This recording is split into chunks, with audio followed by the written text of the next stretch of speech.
Click the subscribe button, hit the bell icon to never miss another update. Long ago, people lived in groups called tribes. One of these tribes was called Thamud, and they lived in the beautiful land of Al-Qurba. Allah had blessed them with many wonderful gifts. Al-Qurba was full of green fields, flowing rivers, luscious vegetables, and juicy fruits. Wow, they had so many blessings. What should we say when Allah gives us so many gifts? We should say Alhamdulillah. However, the tribe of Thamud did not thank Allah at all. Instead, they worshipped idols who they thought were God. Oh no! They needed someone to show them the truth. So Allah, the Most Kind, sent to them a wise man named Prophet Saleh. Everyone loved Prophet Saleh very much. He was kind, honest, and trustworthy. Whenever they needed help, they knew they could always go to Prophet Saleh. Prophet Saleh loved to help them because this made Allah happy. He really wanted to guide his tribe and teach them about Allah. So every day he would climb on top of a large rock and call out, "O people, all these gifts are from Allah. Thank Allah and worship Him." Some people listened to Prophet Saleh and believed in Allah. Others, however, refused to believe. They were too stubborn. They would even argue with the Prophet. Prophet Saleh didn't give up though. He decided to meet with the leaders of the tribe.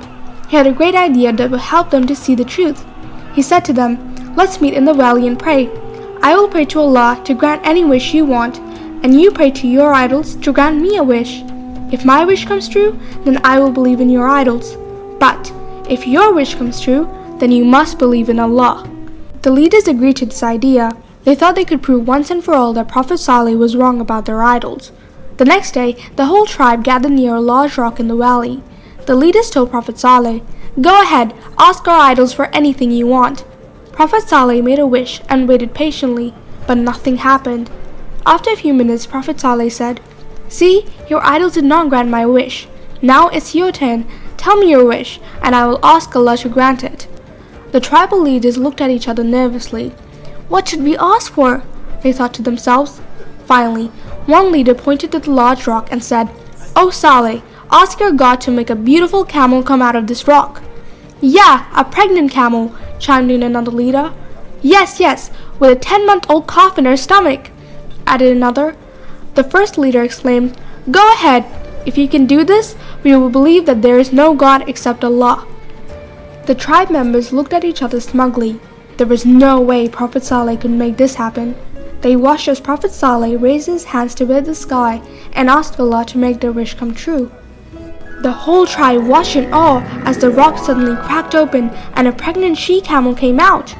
Prophet Saleh turned to the people and said, "O my tribe, this camel is a sign from Allah, the All-Powerful." The leaders of the tribe were shocked by this miracle. Still, many of them broke their promise and refused to believe in Allah. Prophet Saleh did not give up, however. Allah told him to give the people another chance to believe. So, Prophet Saleh announced, "Allah has chosen a special day for the she-camel to drink from the river. On that day, no one else should drink from the river. In return, the camel will provide delicious milk for the entire tribe." The leaders became very angry when they heard this announcement. As long as the camel was there, it would remind them of Prophet Saleh's miracle. They refused to admit that such a miracle could only come from Allah. So, they decided to kill the camel.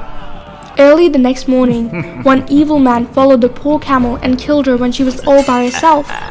Then the leaders celebrated by distributing the meat to everyone in the tribe.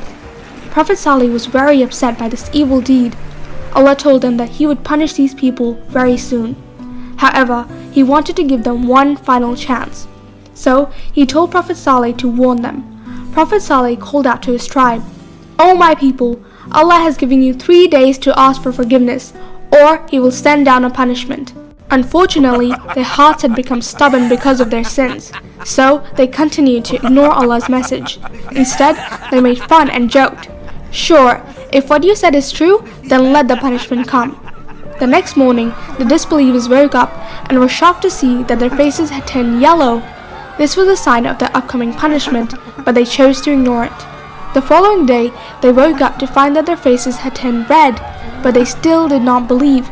On the third day, their faces had become black, but they still refused to ask for forgiveness. They even planned to kill Prophet Saleh, but Allah's plan was more powerful. That night, black clouds gathered in the sky, and lightning struck each of the disbelievers. everyone was destroyed except Prophet Saleh and his followers.